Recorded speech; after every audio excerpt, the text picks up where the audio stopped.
മറ്റോ നമുക്ക് മുമ്പേ നടന്നു തുടങ്ങി കേട്ടാ. ഏവൻ ഇവൻ വയറ്. ഞാനൊരു പ്രപഞ്ച സത്യം പറയട്ടെ, ചിലവന്മാർ എന്ത് കഴിച്ചു കഴിഞ്ഞാലും ശരീരത്തിൽ പിടിക്കൂല. ഓ കണ്ടില്ലേ, ഞാനൊക്കെ അകത്തിന്ന് പറഞ്ഞ തുപ്പല് വിഴിഞ്ഞാ പോലെ ചുമ്മാ അങ്ങ് വെയിറ്റ് കൂടെയാണ്. എന്നാലും 24 മണിക്കൂർ നമ്മളോട് നടന്ന് പൊളന്ന് നിന്നിട്ട് ഇപ്പൊ മാത്രം എന്താ വണ്ണം വെക്കാത്ത? അതാണ് എന്റെയും ചോദ്യം. ഒന്ന് എന്നിട്ട് ശരീരത്തിൽ പിടിക്കുന്നില്ല. ഡോക്ടറിനെ കാണിച്ചപ്പോ ഡോക്ടർ പറയണ കാര്യമായിട്ടൊന്നും തിന്നാത്ത പ്രശ്നമാണ്. യാത് പൊട്ടണ്ട ഡോക്ടർ, അവന്റെ കണ്ണിലെന്തോന്ന് കുരുവാ.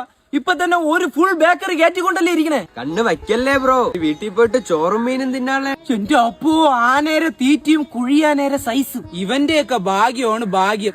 എത്ര തിന്നാലും വണ്ണം വെക്കൂലേ. എന്നെയൊക്കെ കണ്ടാ പറയും 75 കിലോ ഉണ്ടെന്ന്. നിന്റെ ചന്തി തന്നെ ഉണ്ടല്ലോടാ 25-25.5 കിലോ. എന്നാൽ ഇവൻ തിന്നുന്നത് എവിടെയായിരിക്കും പോണത്? ബാത്റൂമിലല്ലേ അല്ലേ? നമ്മളൊക്കെ പിന്നെ റിസർവ് ബാങ്കിന്റെ ലോക്കറിലാണല്ലോ ഉണക്കി സൂക്ഷിച്ചിരിക്കുന്നേ. ഓ, ഇത് വയറാതെ ഇടയ്ക്കൽ ഗുഹയാ. എന്റെ സംശയം ഇവൻ തിന്നുന്ന എല്ലാം ഇവന്റെ ശരീരത്തിൽ ഒരു പ്രത്യേക ബോഡി പാർട്ടിൽ ചെന്ന് പിടിക്കുന്നു എന്നാണ്. ഞാൻ ഉദ്ദേശിച്ച മുടി. അല്ല, നീ എന്ത് ഉദ്ദേശിച്ച പറ. ഇല്ല പോടാ കള്ള, എനിക്ക് മനസ്സിലായി. ഈ ഡോട്ടി ബോയാ. ഹലോ അമ്മ, ചോറ് റെഡിയായ? ഞാൻ ദാ എത്തി. എന്നാലും എന്തൊരു ജന്മോടെ നമ്മളെ വീട്ടിൽ വളർത്തുന്ന ചില പട്ടിയൊക്കെ നമ്മൾ മുട്ടയും പാളി ഇറച്ചിയൊക്കെ തിന്നാൻ കൊടുത്തു കഴിഞ്ഞാലും സൈസ് വെക്കൂല, മെലിഞ്ഞിരിക്കും. ഇവ ആ വർഗത്തിൽപ്പെട്ട ഏതോ ശുനകനാണ്.